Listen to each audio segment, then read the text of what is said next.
namang patatas na babalatan. Hirap na ako. Hindi tuloy ako makakapaglaro. Dami-dami babalatan ng patatas. Miss Minkin! Ay, naku. Nakakaisa pa lang ako. Pagod na ako. Aba, pwede naman palang hindi nabalatan ng mga patatas. Dahil sa putahing ito, isinasama sa pagluluto ang mismong balat na pwede rin kainin.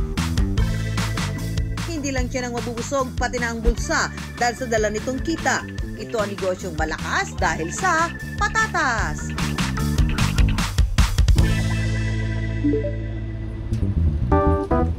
Sa Pasay City, isang food stand ang dinudumog at pinipilahan. Negosyo ito ng magpinsan at mga estudyanteng sina Ian at Job.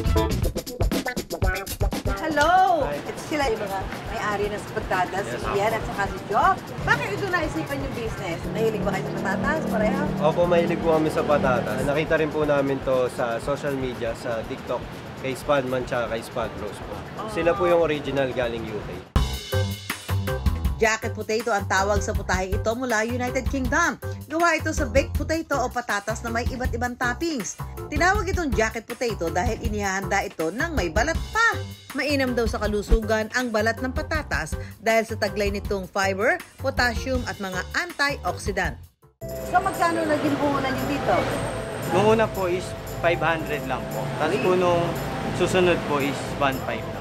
Kasi po 10 patatas lang po yung una namin. Tinesting Saan na. niyo una? Sa bahay niyo lang muna? Opo, Ganun. bahay Tapos sino lang. bumili? Tapos, Nag-post po kami sa Facebook page ng community po namin. Tinry po namin magbenta doon at may mga bumili na. Talagang galing naman.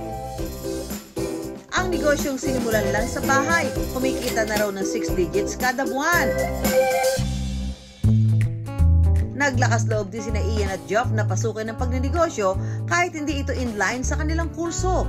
Third year college na si Ian sa kursong Aeronautical and Information Technology. Si Geoff naman, second year college na sa kursong Aviation and Security Management. Ngayon na nag-aaral kayo, siyempre, hati oras nyo, gaano kayo ka-hands-on kahit kayo ay nag-aaral? 3 times a week na lang po ngayon kasi po busy po talaga sa studies eh. So, nagbibigay na lang kayo instruction? Opo, ganun po. Tsaka po, pag may free time po talaga, nandito po talaga. Marketing strategy nila ang kanilang social media presence. Viral daw ang kanilang mga video kung saan makikita ang kanilang daily grind sa negosyo. Mas active po talaga ang mga Pilipino pagdating sa social media. Halos lahat po ng content, basta po may interaction from person to person is ko-consume po talaga ng madla. And then, syempre, sasamahan nyo po ng quality ng product. Ang mga nalinisang patatas, ibinabalot nila sa foil para kapag niluto sa oven, hindi raw masunog ang balat. Isang oras ang hihintayin para makuha ang tamang luto at texture ng patatas. Bubuksan natin. So, ito luto na talaga. Okay. Para pag kinain, kukunin na lang. Sabagay, ang lambot naman no? Lalagyan din ito ng butter, saka titimplahan ng paminta at asin. At dahil cheese overload ang kanilang patatas, hindi pwedeng mawala ang cheese. Kaya naman pala, hindi na ako nagtataka kung bakit talaga kayo dadayuhin at talaga makaka 6 digits kada buwan kasi ang bango ng kanilang chili con carne ba to? Pwede ulam to, no? Ganon. Ang bango. Parang talaga matatakam ka naman pala.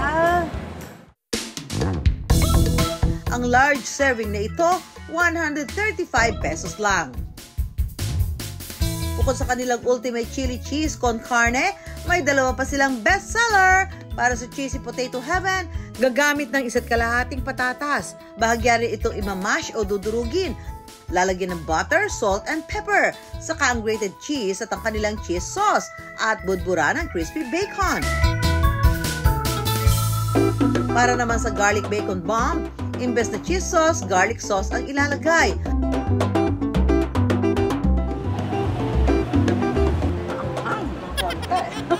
Pero masarap. Aromatic. Ang sagana sa lasa. Itong kanilang chili con carne. Parang gusto mo bang order ng isang rice? Kasi pwede siya pang ulam. Next, ang Cheesy Potato Heaven. Ang daming cheese. Sige na, lagyan natin lahat ng ano. Ang sarap. Nakakakilig. Ito naman ang garlic with bacon. Sarap. Sulit na sulit talaga yung ano niya. Parang napaka-reasonable ng price dahil sa lasa naman at sa laki ng serving. Kahit maliit lang ang kanilang pwesto, dinarayo raw sila. Iba-iba po, may mga tiga Taytay pa po, may mga tiga Las Piñas. Meron din po nagpapadala pa Batangas pa po. Sarap po. Sobrang cheesy. Tapos lasang-lasa yung bacon. Tapos malambot yung patatas. Masarap naman. Hindi siya yung lasa mashed potato.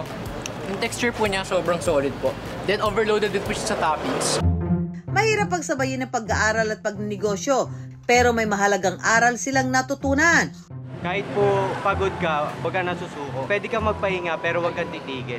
That tuloy-tuloy lang. Pwede po natin pagsabayin yung pag-aaral at pagnenegosyo.